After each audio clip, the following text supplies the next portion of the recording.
What's up, guys? C-Twan13 here, and today's video is going to be a little bit different. This is about something that I haven't talked about.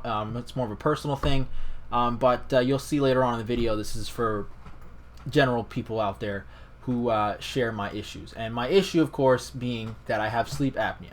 Now you might say, well, you know, you're not really that obese there. You know, how come you got that sleep apnea there, son? Well, to answer your question there, creepy older gentleman, the reason I have sleep apnea is, as my doctor so eloquently put it, Asians tend to have a scrunched up facial structure.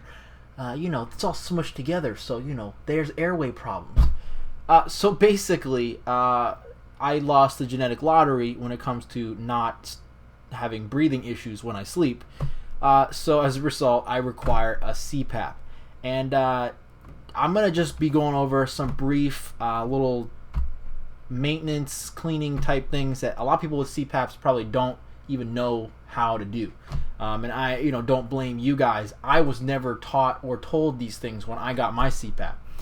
I had to learn them myself, figure them out myself.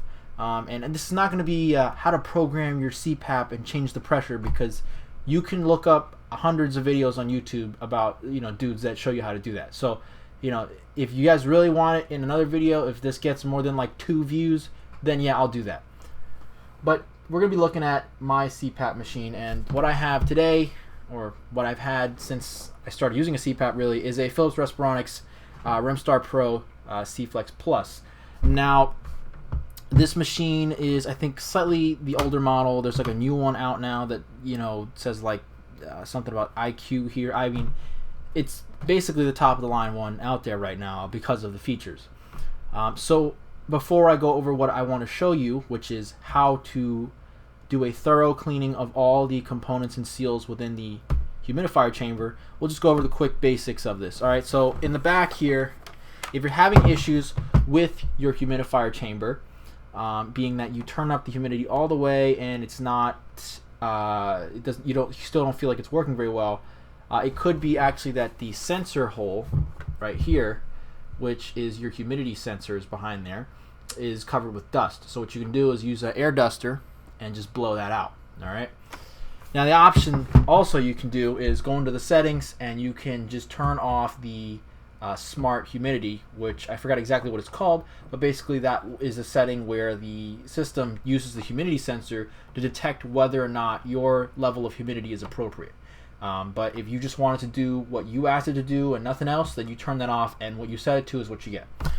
But today we're going to be going over the basics of the humidity chamber. So pretty much everybody knows that you can remove your humidity drawer, right, and then you pop this open and you can clean that out, and that's kind of common knowledge, right?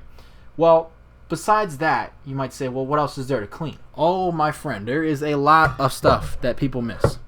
So yes, we've removed that. It's a given. Make sure you wash the humidity container, the water container, with water and good soft dish soap, and change out the water pretty much every day.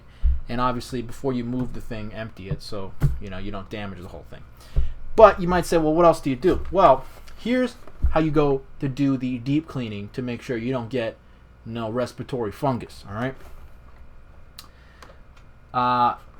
Here is your lever here, and this lever, when pulled, allows you to pull the two sections apart. Just give it a firm tug. Don't force it if you feel it catching. Kind of level it out and straighten it, and they come apart. So this is the blower section, so we're going to remove that, put that to the side here, because we're going to focus on the humidity chamber. So here is your humidity chamber. So again, you might say, well, okay, I separated it, but how does that let me get to stuff? Because I still can't open this, right? Well, here's what we're going to be cleaning. There are 3 main seals on the system. There is the seal that allows this pivoting section to seal onto the humidity reservoir, which is underneath here. There is the seal that connects to the reservoir in the back. And then there is a seal on this side here, which you can see inside as well, right in there, that seals to the blower housing, which is the part we just removed. So first we need to remove the lid, okay? So the lid, you might say, well, how do I get that? You just pull it off? No, you don't. So if you look inside here, you'll see that there are, see if I can get this in there. There we go. There are little stops, all right? And so if you reach inside the stops,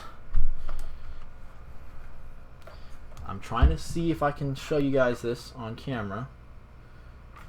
You'll see this, and what you want to do is basically go from underneath, all right? This is a good view, I guess.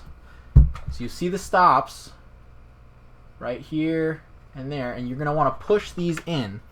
I can't do this on camera very well, but you'll get the idea if you take your CPAP and follow along.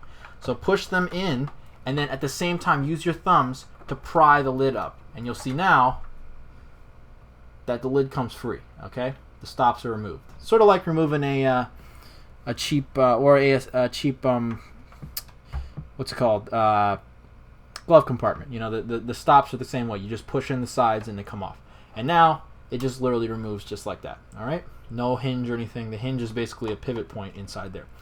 So now that you have this off, you're going to want to remove this seal. Okay, now this seal basically you just pull gently and it just pops off. It's a friction fit on there.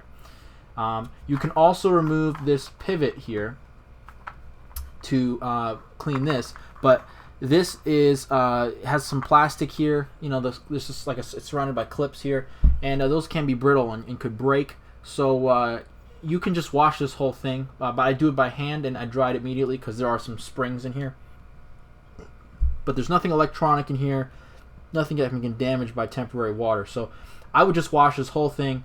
Make sure you get inside the little elbow here, and then same for this silicone seal. And then when you're done, just make sure you put that back on there, and you give it a nice press down. Make sure it sits flat and sits flush, and that it turns evenly. So now that you have that done, you might say, well, what else is there to clean? Oh, my friend, the other two seals, remember? So how do you get this out? You could say, well, do I pull this off? You know, how do I get that out? Well, for this one, you can just pull the seal off. You just pull it, and it comes right off. And this little seal is pretty easy to wash. All this stuff's made to be easy to wash, I guess. But you may also want to wash this entire little housing thing, where, you know, that routes the air pressure through there into this shape. And plus, you still need to get to this separate seal over here. Well, what you do is you turn the whole chamber over, and you'll see a little release right in here. So all you gotta do is pull down. So you see what I'm doing here? You put your finger in and pull down like this. I'm gonna see if I can show you. All right. Pull. In fact, let me get a. We'll use a knife, just because it's all I got. So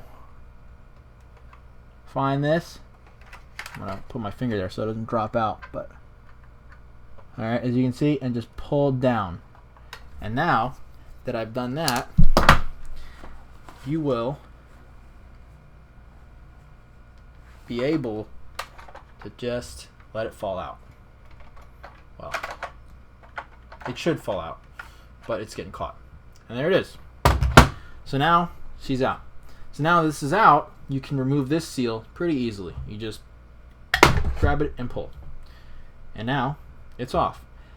Generally, these aren't very dirty because this air is coming directly from the blower and usually doesn't really back up at all. But still, you know, this is connected to the humidity chamber, so you know you could have some contamination in there. So this can be washed. It's all plastic, just a little routing chamber. And same for this seal. So once you have your seals off, you wash them, you put them back together, and you just reverse the process. And also, another thing, it's a good idea to clean inside here. You know, you get a lot of buildup, especially since water, you know, comes in and out every time you clean and wash the chamber. So you get, you know, scum and stuff building up on here. And also, if there's any residue on top of the heating element here, you're going to get a reduced performance out of the heating element for sure. So for accurate, you know, humidity settings, you want to make sure this pad is clean. But other than that, now you just slide it back in. Just get it level here. It'll pop back in. It's locked in place. And you do the reverse for your door here, for your lid. You get those two rearward hinges. Go all the way back, go all the way forward, push, and it pops into place. Now it's locked in place. And for the finale, of course, you take your humidity drawer or reservoir here. Slide it back in. Take your blower unit, line them up, and there you go. You have now done a full cleaning on your humidity system in your Respironics, Phillips Respironics REMstar Pro. To complete the whole cleaning, I'd say make sure your tubing's clean and your mask, and then of course in the back, you've got your filter. A lot of people forget about this. I know I actually forgot about this for the first like 8 months I had it, and then it really started losing pressure and whining a lot, and then I was like, what the hell's going on? I realized this was covered in dirt. So make sure you can either wash this or replace it, but they give me a new one every month, but I still wash these a couple times while I'm using it. So I wash this out, and then these are disposable. These are not reusable, these paper ones. So just wash this out, replace this paper one, and you're good to go. And if you do that, you should be having some good CPAP usage that is totally fungus free. And that, my friends, is how you avoid getting a respiratory infection. Thanks for watching, guys. If you like this video, be sure to like it. If you want to see more, subscribe. If you want to see more CPAP stuff, let me know. I'm not sure how much more stuff I can do on this, but yes, I can show you how to get into the settings if that's something you want to see from me, instead of like the 50,000 other people that have done it on YouTube. But anyway, thanks for watching. Like, comment, subscribe, and I'll see you next time.